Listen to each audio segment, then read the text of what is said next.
انہوں نے کہا کہ قومیں جب تباہ ہوتی ہیں جب آپ ان کے بیرونی دشمن حملہ آور ہوتے ہیں، بلکہ قومیں تب تباہ ہوتی ہیں جب کرپٹ اور نااہل لوگوں کو ریاستی اداروں پہ اقتدار کے منصب پر بٹھا دیا جاتا ہے۔ محسن نقوی کو وزیر داخلہ کے ساتھ کرکٹ بورڈ کا چیئرمین بھی بنایا گیا۔ انہوں نے یہ عہدہ کسی اور نے نہیں بلکہ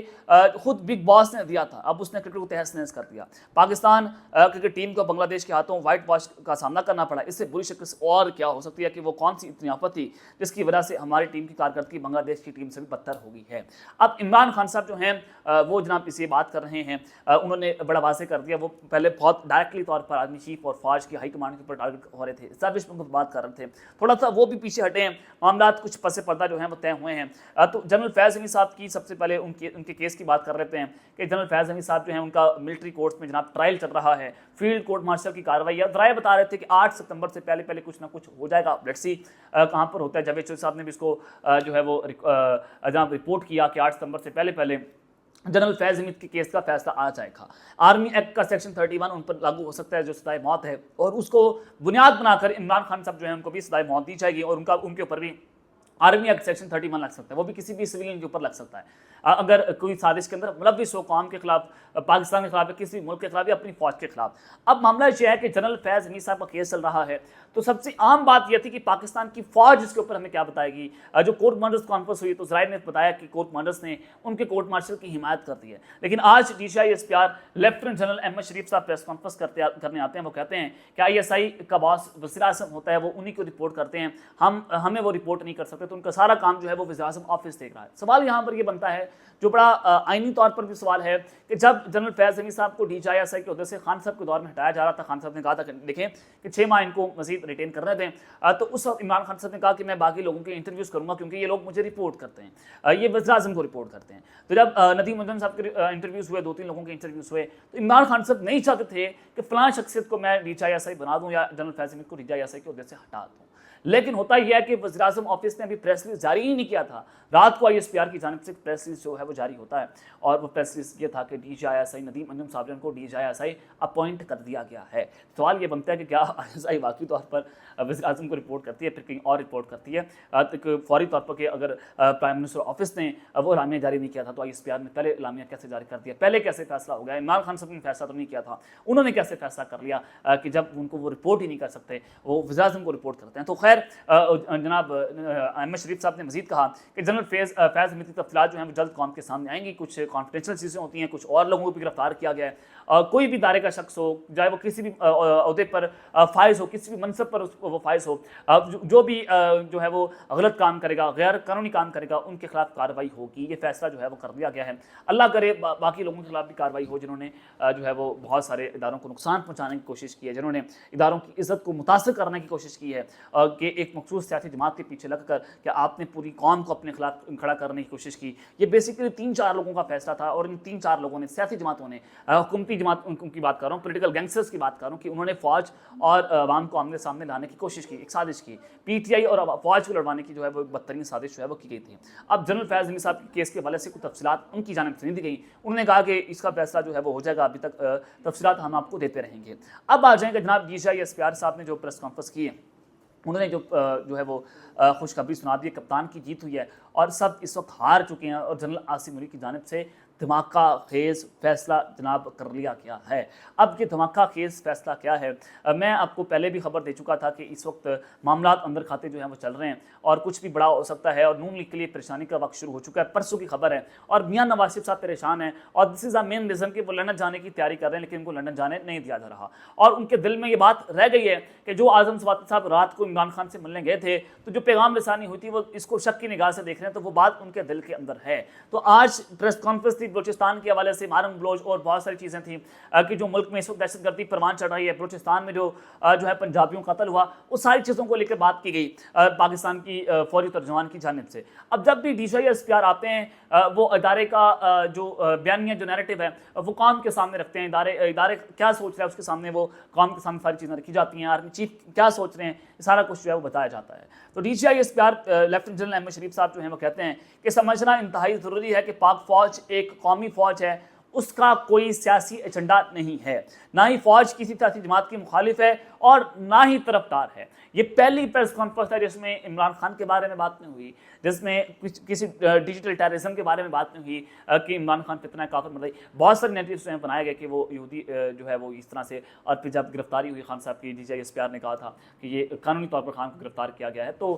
ہر کور کانفرنس میں 9 مئی کا ذکر لازمی ہوا کرتا تھا کہ ہم ان کو نشان عبرت بنا دیں گے، ان کو منطقی انجام تک پہنچائیں گے۔ پہلی کور کانفرنس جو کل پرسوں ہوئی اس میں بھی اس بات کا ذکر نہیں ہوا جو میں نے رپورٹ بھی کیا، اور آج بھی جو پریس کانفرنس ہوئی اس میں بھی عمران خان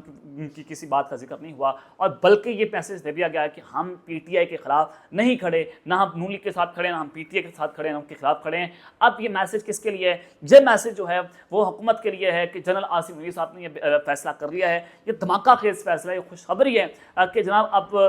جو ادارہ سوچ رہا تھا اس کو تبدیل کیا گیا، فوج کا موڈ تبدیل ہوا ہے، ہم کسی سیاسی جماعت کے ساتھ نہیں کھڑے، نہ ہم کسی کے خلاف کھڑے، نہ کسی کی طرفداری کر رہے ہیں۔ یہ بڑا واضح میسج آج کنوے کر دیا گیا ہے۔ یہ عمران خان کی باقاعدہ طور پر جیت ہوئی ہے اور باقی سب ہار گئے ہیں، نظام ہار گیا، سسٹم ہار گیا، اور عمران خان باقاعدہ طور پر جو ہے وہ جناب جیت گیا ہے۔ انہوں نے کہا کہ ریاستی اداروں پر عوامی اعتماد ہی ان کا بہترین سرمایہ ہے، فوج خود احتسابی کے عمل پر یقین رکھتی ہے، ذاتی یا سیاسی مقاصد کے لیے کوئی بھی اپنے منصب کو استعمال کرے تو اسے جواب دہ کیا جائے۔ فوج کا خود احتسابی کا عمل الزامات کی بجائے ٹھوس شواہد اور ثبوتوں پر کام کرتا ہے۔ پاک فوج کے خود احتسابی کے عمل سے ترغیب لیتے ہوئے دیگر اداروں کو بھی خود احتسابی کا عمل لانا چاہیے۔ تو یہ آج بڑی عام ترین پریس کانفرنس، اور پھر DGI نے کہا کہ ہمیں معلوم ہے کہ بلوچستان کی عوام میں احساسی محرومی اور ریاستی جبر ایک تاثر پایا جاتا ہے، جسے بیرونی ایما پر مخصوص عناصر بڑھاوا دیتے ہیں تاکہ صوبے میں ترقی کا عمل خوف راز کے ذریعے متاثر کیا جا سکے۔ تو یہ بڑی عام بات ہے کہ کس طرح سے بلوچستان کے علاقوں کو ڈیسٹیبلائز جو ہے وہ کرنے کی کوشش کی جا رہی ہے، اس کی سازش کی جا رہی ہے، اور اس میں مختلف عناصر جو ہیں وہ شامل ہیں۔ تو آج کی پریس کانفرنس بہت عام تھی، بہت جامع تھی، بڑے واضح میسج آج فوج کی جانب سے دے دیے گئے ہیں، DGI کی جانب سے دے دیے گئے ہیں کہ جناب پاکستان کی فوج جو ہے وہ کیا کچھ دیکھ رہی ہے، وہ کسی جماعت کی طرف داری ہے، اس کے مخالف جو ہے وہ نہیں کھڑی ہوئی، وہ کس سیاسی ایجنڈے پر کام نہیں کر رہی۔ اور پھر آپ کو ایک اور بات بتا دوں کہ عمر ایوب جو ہے وہ دعویٰ کر رہے ہیں، اپوزیشن لیڈر ہیں PTI کے، وہ کہتے ہیں کہ عمران خان کا فوجی ٹرائل نہیں ہوگا، 9 مئی واقعات میں پاکستان تحریک انصاف کی شمولیت کے کوئی ثبوت نہیں ہے، اگر میں سامنے لائے جائیں تو پاکستان تحریک انصاف کے جن رہنماؤں کے فوجی ٹرائل ہو رہے ہیں وہ سیاسی قیدی ہیں۔ اور وہ کہتے ہیں کہ جناب بلوچستان آگ میں جل رہا ہے، کسی کو فکر نہیں ہے۔ بجلی سستی کرنے کا اعلان کر کے اگلے دن ہی بجلی مہنگی کر دی گئی۔ فارم 47 کی حکومت مہنگائی کنٹرول کرنے میں ناکام ہو چکی ہے۔ ظاہر ہے یہ ان کا ایک نیریٹو ہے، ان کی بات ہے، تو وہ یہ بات کر رہے ہیں کہ جناب عمران خان کا فوجی ٹرائل نہیں ہوگا۔ تو دس از دا مین ریزن کہ اسٹیبلشمنٹ اور عمران خان کے درمیان کچھ نہ کچھ بات بن رہی ہے۔ اب تک کے لیے اتنا ہی، اپنا خیال رکھیے گا، اور اس میں اپنے ناظرین خیال رکھنا ہے۔ اللہ نگہبان، پاکستان زندہ باد۔